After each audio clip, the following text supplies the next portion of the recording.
moderator, Anda mengingatkan agar kembali ke tema debat. Karena tadi pertanyaannya itu carbon capture itu nanti debat keempat tanggal 21 Januari. Tapi saya tahu itu kan untuk menghindari tidak adanya regulasi sekarang ini agar tidak lagi terjadi penggundulan karena food estate seperti yang terjadi. Saya sekarang mau bertanya dalam topik ini. Di dalam visi dan misi Anda disebut kalau rasio pajak dinaikkan menjadi 23%. Dalam simulasi kami, angka itu hampir tidak masuk akal. Karena pertumbuhan ekonomi bisa 10, padahal selama ini pertumbuhan ekonomi 5-6 gitu. Itu kalau Anda bisa menaikkan rasio pajak sampai segitu bisa 10%. Lalu bagaimana Anda mau menaikkan pajak? Orang mau insentif pajak aja orang nggak ngambil. Terima kasih. Assalamualaikum warahmatullahi wabarakatuh. Waalaikumsalam warahmatullahi. Silakan cawapres nomor urut 2 untuk menjawab, waktu Anda 2 menit. Prof Mahfud, yang namanya menaikkan rasio pajak dan menaikkan pajak itu beda.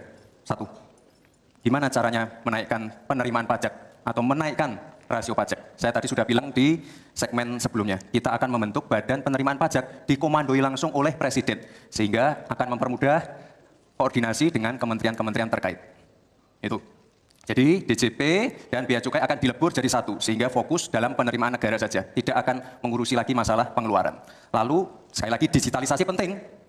Saya melihat di Kementerian Keuangan juga sudah menyiapkan, tapi mungkin aplikasinya masih pada tahap testing and enrichment. Kita melihat sudah ada Tercox core tax system yang akan disiapkan. Ini nanti akan mempermudah proses bisnis, mempermudah proses administrasi, memperbaiki pelayanan pajak. Misalnya sekarang nanti ketika sistemnya itu keluar, ketika kita akan melaporkan SPT tahunan, kita tidak perlu lagi mengisi dan menghitung karena sistemnya sudah pre-populated, sehingga tinggal klik, tinggal konfirmasi selesai. Mempermudah. Lalu untuk masalah pertumbuhan ekonomi, Pak, tadi saya bicara masalah hilirisasi, bicara masalah investasi.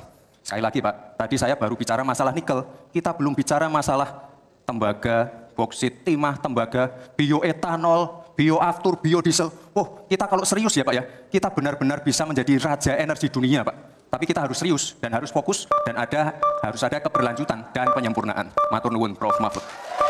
Harap tenang, kita lanjutkan. Kita beri kesempatan kepada Bapak Mahfud MD untuk menanggapi. Waktunya 1 menit, silakan ya, Bapak. Mas Gibran yang terhormat, apa sih perbedaan antara penerimaan pajak dan tax ratio? Anda bicara 23%, 23% dari apa ini? Kalau Anda bicara bahwa beda antara penerimaan pajak dan rasio atau tax rasio pajak. Kan kalau persen kaitannya dengan PDB. Apa 23% dari APBN atau apa? Kalau 23% dari APBN itu salah. Karena sekarang aja sudah 82%. Dengan tax rasio sekarang hanya 10,5.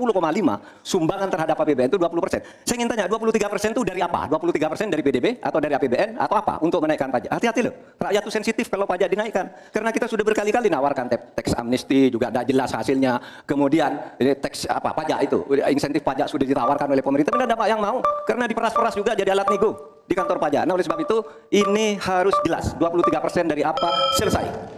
Silakan. Masih lanjut, silakan. Pak, yang saya klarifikasi tadi adalah tax ratio dan menaikkan pajak Pak, itu beda. Kita ini tidak ingin berburu di dalam kebun binatang. Kita ingin memperluas kebun binatangnya. Kita tanami, binatangnya kita gemukkan. Artinya apa? Membuka dunia usaha baru. Sekarang NPWP, yang punya NPWP ini baru 30%. Artinya apa? Kita harus melakukan intensifikasi dan ekstensifikasi. Saya tahu pasti pada negatif thinking. Kita tidak akan memberatkan UMKM. Yang di bawah omsetnya 500 juta. Pajaknya 0. Pengen modal 200 juta. Tanpa agunan. Nggak ada yang memberatkan, Mbak. Terima kasih. Baik.